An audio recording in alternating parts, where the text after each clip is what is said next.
Le boss du jour est un vétéran de l'industrie du jeu vidéo. Certes, il a commencé chez L'Oréal, mais c'est chez Ubisoft qu'il a fait une grande partie de sa carrière. Et aujourd'hui, il dirige Pull Up Entertainment. Geoffroy Sardin, bonjour. Bonjour.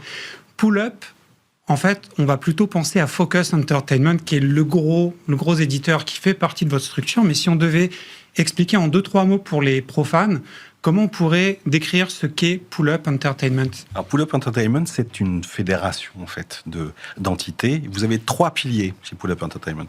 Focus Entertainment, le pilier historique, l'éditeur de jeux AA. Deuxième pilier, donc Dotemu qui est une société française. On connaît bien. Qui est aussi un publisher, mais plutôt sur les jeux indépendants. Et qui a créé son premier jeu récemment. Exactement. Et ça a très bien marché, on va en reparler tout à l'heure. Oui, je le cite, c'est Absolum. On peut imaginer qu'Absolum, il y aura des petits aussi dans le futur. Et puis le troisième pilier, c'est l'ensemble des studios qui nous ont rejoints, qui sont soit édités par Dotemu, soit édités par Focus en fonction de leur segment. Avec une stratégie qui est d'être très diversifiée dans vos activités, parce qu'il y a même de l'audiovisuel qui est en train de se développer avec le Script Team, c'est ça ? Tout à fait. Il y a une société avec quelques personnes qui s'occupent de la production des visuels, que ça soit pour des films ou des séries en dehors du jeu vidéo, mais aussi pour exploiter des marques de jeux vidéo sur des plateformes. Développer les IP au maximum Exactement. de leur potentiel. La grosse actu ou la première actu dont j'ai envie de parler avec vous, c'est un changement à la tête du CEL, le syndicat des éditeurs de logiciels de loisirs. On avait souvent eu James Rebourg sur ce plateau ou son délégué général Nicolas Vignol. James Rebourg se retire, il est remplacé par Bénédicte Germain d'Ubisoft. Vous, quel regard vous portez sur ce changement ?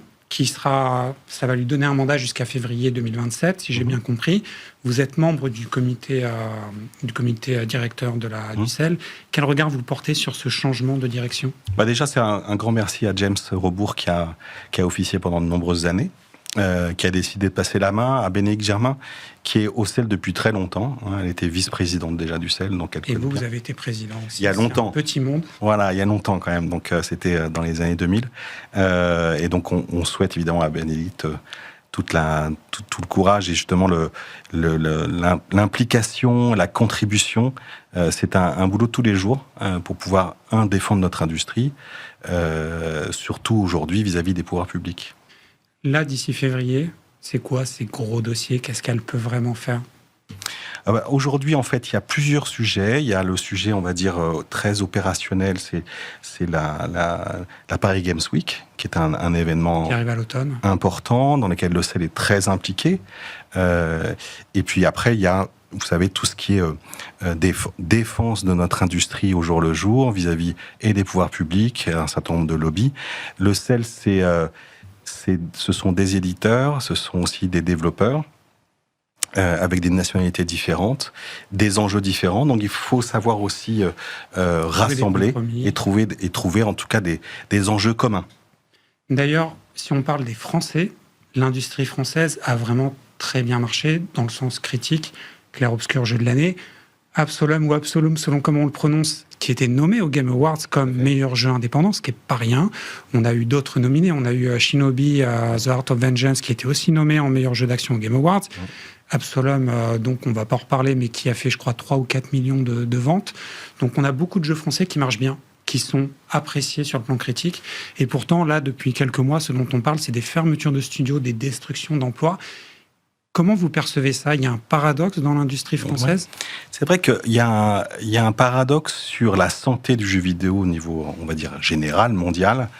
En 2025, Newzoo, qui est un institut, on va dire, de recherche sur le jeu vidéo, a annoncé quand même une progression en valeur du marché du logiciel de plus de 9%. C'est-à-dire que le jeu vidéo aujourd'hui, ça pèse 200 milliards de dollars dans le monde. Le PC, dans ce marché, le PC progresse de 12%. Donc on voit véritablement un appétit sur le jeu vidéo. D'un autre côté, il y a de plus en plus d'offres. Donc il y a moins d'élus. Aujourd'hui, effectivement, il y a une transformation totale du jeu vidéo, notamment dans la structuration, dans les process de production. Il y a eu une surchauffe, comme vous le savez, 2020. En 2020. Aujourd'hui, on a justement on va dire la conséquence de cette, entre guillemets, surchauffe à savoir le nombre de jeux qui est proposé. En plus de ça, pour faire un jeu vidéo, il y a beaucoup moins de contraintes. Il y a des moteurs graphiques qui sont aujourd'hui, on va dire, assimilables par des petites structures, qui donnent en fait des contenus qui ont une exécution qui peut être similaire à des productions de gros studios. Donc vous avez Unreal Engine, par exemple. Exactement, Unreal Engine 5. Et puis, alors, si on rajoute aussi la couche au niveau productivité d'un certain nombre de contributions de l'IA, vous avez aujourd'hui une situation de redistribution des cartes pour pouvoir justement exister et perdurer dans le temps. C'est-à-dire que les studios qui ferment, en fait, ont surtout besoin de s'adapter, de réinventer leur mode de fonctionnement et peut-être aussi les contrats de travail. C'est une vraie question, c'est que l'industrie du jeu vidéo fonctionne par CDI. On pense au cinéma où c'est des DDU, de l'intermittence. Il y aurait besoin de réfléchir à une autre manière de donner des contrats pérennes aux acteurs de l'industrie, puisque là, le gros problème, c'est que les gens qui partent ne reviendront peut-être pas, et donc c'est des compétences aussi qui peuvent s'échapper. Oui, tout à fait, vous avez tout à fait raison. Il y a, de toute façon, on est en face d'une situation où il faut qu'on repense. La recette d'hier n'est plus valable pour demain. Il faut savoir s'adapter et travailler sur des nouveaux process de production. Comme je le dis, il y a des nouveaux outils qui nous imposent en fait d'avoir cette réflexion-là. Et puis après, il y a une redistribution des cartes parce que le joueur aussi évolue dans ses goûts et ses couleurs, dans ce qu'il souhaite. Vous avez parlé d'Absoluum. C'est un jeu qui est très exigeant. Je crois que vous êtes joueur aussi sur ce... Mais il y a des options de jouabilité quand Exactement. même. Donc il y a des choix. Et vous pouvez vous définir en tant que joueur.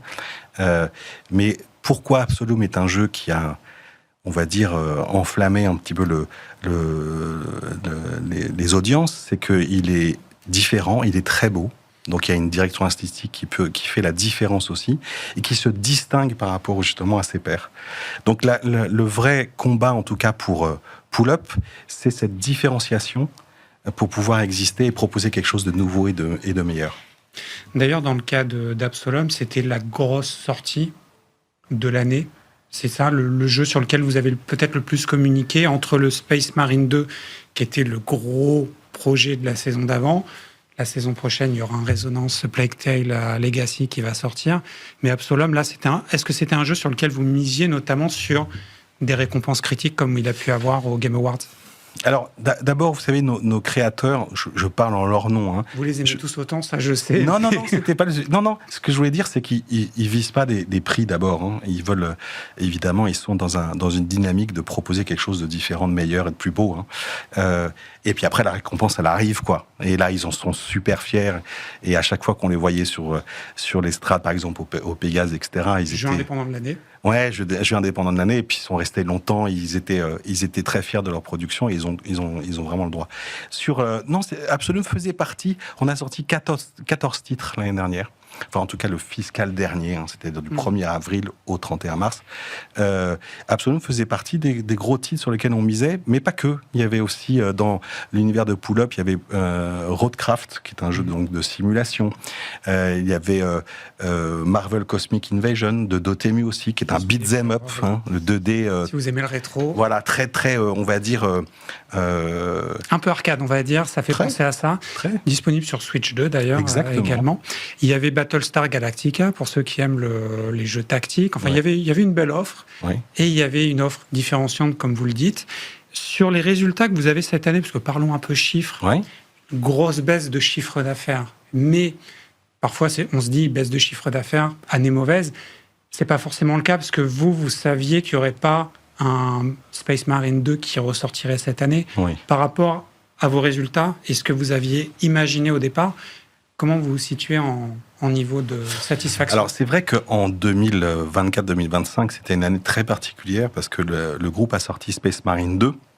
Aujourd'hui, Space Marine 2, qui est un jeu où c'est de la licence Warhammer, a eu des résultats exceptionnels, même au-delà de nos attentes. Donc, il y a un avant et un après. Donc, on ne peut pas dire que c'était une année normative.